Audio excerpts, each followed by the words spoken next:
Okay, so we're looking now at index numbers. So an index number is a single number that represents a group of things. Okay, colleagues, just think of an index number as a single number that represents a group of things. For example, in macroeconomics, you learn about the consumer's price index. So this number is representing the various prices of different goods and services, because this consumer price index is used to track inflation. Okay, so the way inflation is tracked, first they get a group of different goods that are bought by people, and they compile it into an index number so that we can track if there's been an increase in the price level or if there's been a drop in the price level. Okay, so an index number is just one number that represents a group of things. Even in those who are taking managerial finance, okay, the stock markets have also got stock indexes. Okay, this stock index represents a group of companies. Okay, so if the stock index goes up, it means those companies, or majority of those companies, are doing well. The stock index goes down, then majority of those companies are not doing well. Okay, so index numbers are put in the form of 100. Okay, 100, you'll be seeing numbers 100, or sometimes they can be below 100 or above, but 100 is used as our base number, our level of reference, our point of reference. Okay, 100 is your base number. That is the point of reference. Okay, so you've got two types of indices. Okay, you've got a price index, which is used to understand inflation and cost changes, and the concept is you're going to hold the quantities constant because you won't want to focus on the price changes. And there's also the quantity index, which is used to understand real growth and changes in output. Here the main purpose is to hold prices constant, so you can just watch for the real growth. Okay, so these are the formulae. They'll be also given to you in the exam. Okay, just remember, N just represents the other year or the next year. Okay, the other year or next year. And then 0 represents the base year, the year of reference.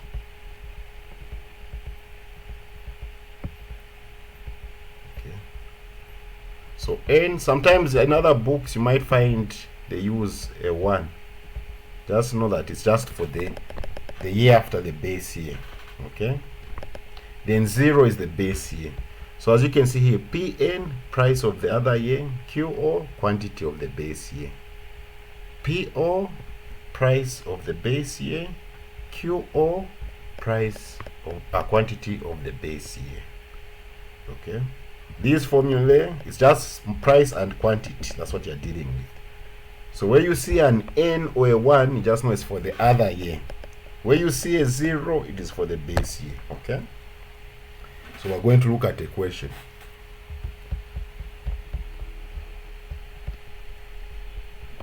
Okay, so here it says the data below shows prices and quantities of commodities consumed by a household in 2021 and 2022. Okay, so this is what is done by the Central Statistics Office here in Zambia when they want to measure inflation. They get a list of goods that people usually buy. In this case here, most people buy printing paper, envelopes, and pens. Okay, they take down the prices. So in 2021, the price of printing paper 1.54, envelopes, 2 kwacha, pens, 0.58. We also take note of the quantities. Okay, quantity in 2021, 80 print papers were bought. 2022, 35 envelopes were bought in 2021 and 15 pens were bought in 2021. Okay, so this is going to be our base year. Usually in the questions they will notify you which one to use as your base year.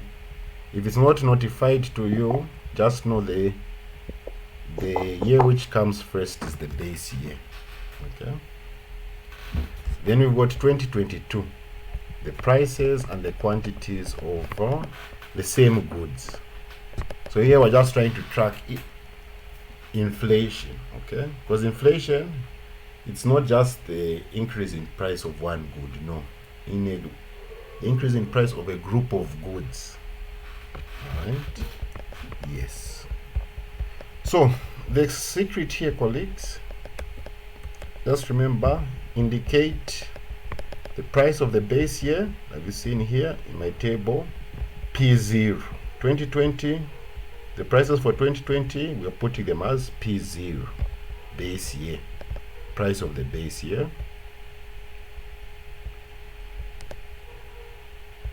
Okay, the quantity of the base year you put as Q0. All right. 2021, the price of 2021, P1, you can put PN. Okay, P1.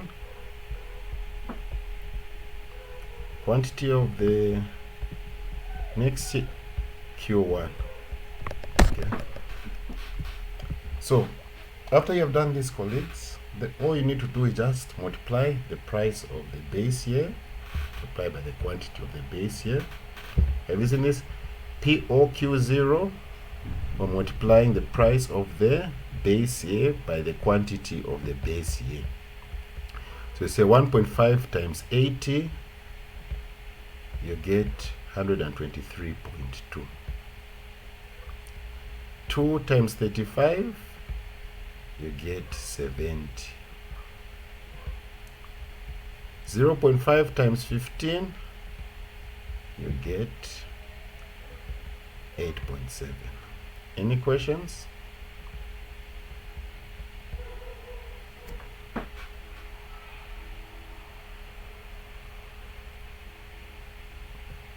Okay. So the trick here, this price I'm going to multiply by this quantity and this quantity. Then this same price for P1 I'm multiplied by this quantity and this quantity. That's all that's happening in this table, colleagues. Okay. The price for the base year, you're multiplying by the quantity of the base year and the quantity of the next year. And the price for the next year, you're multiplying by the quantity of the base year and the quantity of the next year. Okay. So here, have you seen where it's P1, Q1? I'm just multiplying the price of the next year, which is 2022, by the quantity of the next year. So 1.65 times 7.2, 118.8. 1.75 times 40, you get 70. 0.62 times 15, you get 9.3.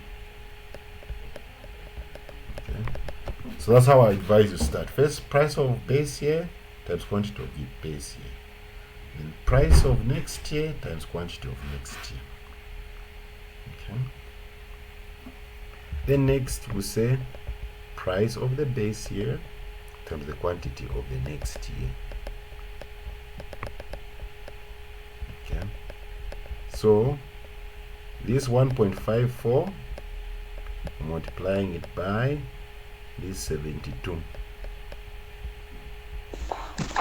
and you get 110.8.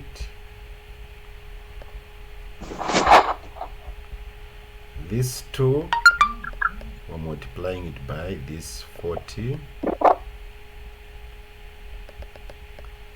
we're getting 80. and this 0.58 or multiplying by this 8.7, multiplying by 15, we get 8.7. Okay, colleagues?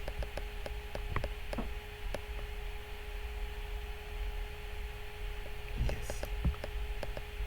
So just remember, multiply the price by 2 quantities for the base year. Multiply the price for the next year by also 2 quantities. Okay, that's all that's happening.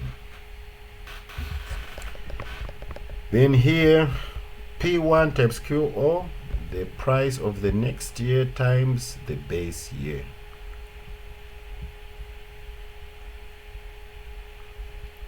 Okay, the price of the following year times the base year. So here we're going to say 1.65 times 8, get 132. Okay, you get, you say 35 times 1.75, you get 61.25. Then 15 by 0.62, you get 9.3. Okay, that's all you're doing, colleagues. All right, that is all that is being done here.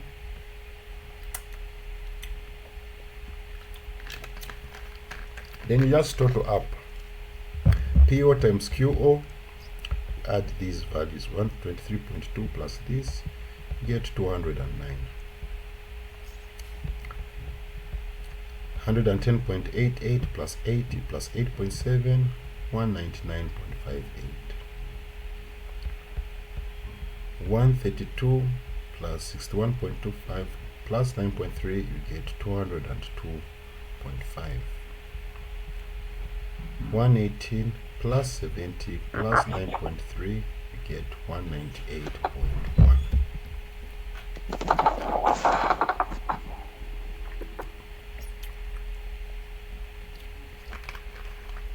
Any questions, colleagues? Then we just go to the formulae.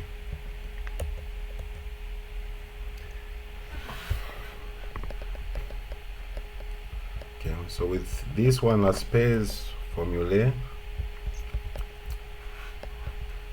they are holding the odd quantities from the base year constant. Okay, and that's why you see there's a Q0 here, QO here, and QO here. They're holding the quantities for the base year constant. Okay, the concept is how much more would it cost to buy the exact same basket of goods I bought last year. Okay, so basically the quantity for the base year is held constant. So as you can see, summation of P1 times QO, which is this 202.5 here, 202.55, P1 times QO, this one here, divided by summation of PO times QO. Okay, which we get, where we say we got 209.1. Okay, that was P. Okay, so we divide and multiply by 100. We are going to say 202.55 divided by 201.9, you get 1.003. 1.003 times 100, you get 100.3. Okay, so what this means, how we interpret this 100.3. Remember, as I said, the base year is 100, so you're going to say 103 minus base year 100, you get 0.3, which means prices increased by 0.3%. Okay, From 2021 to 2022, prices increased by 0.3%. Any questions?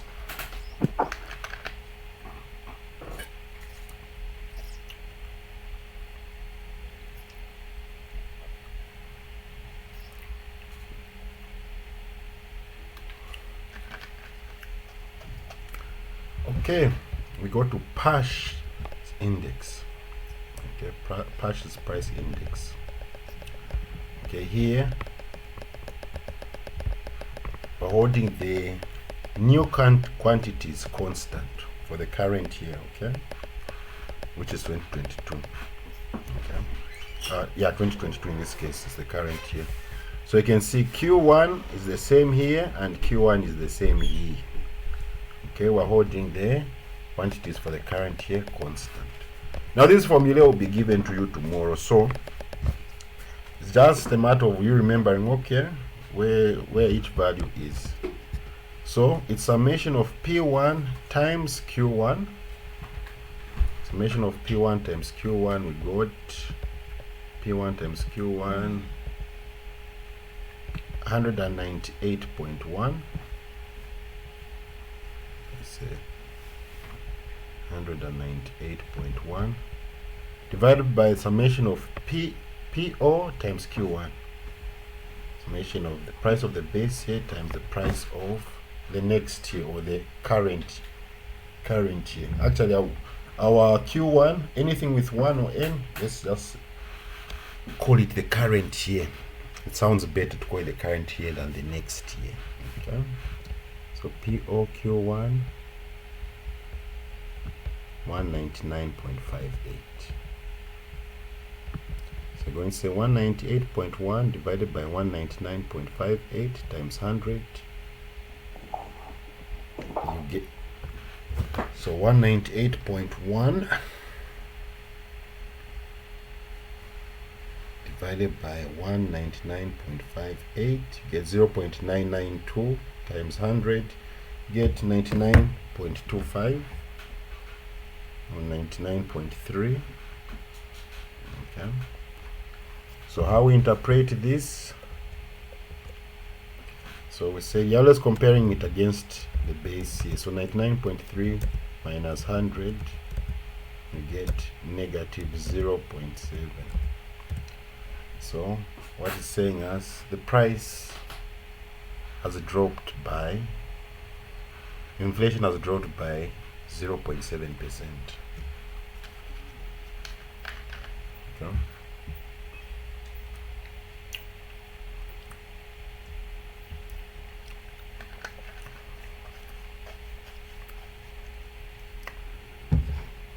Yes. Any questions before we go now to Fisher's index,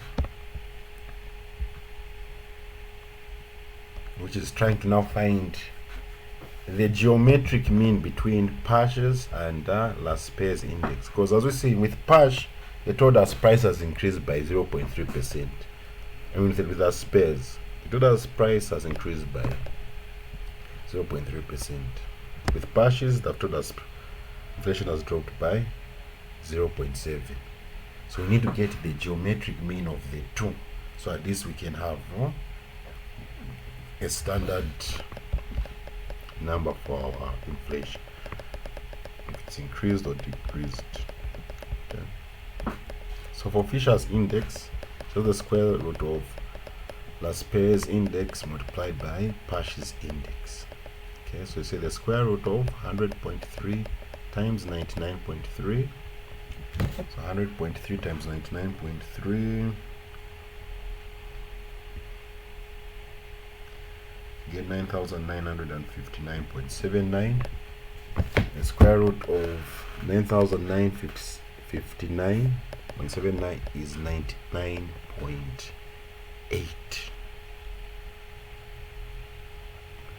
Okay, so 99.8, we'll let's compare it against the base year minus 100, we get negative 0.2.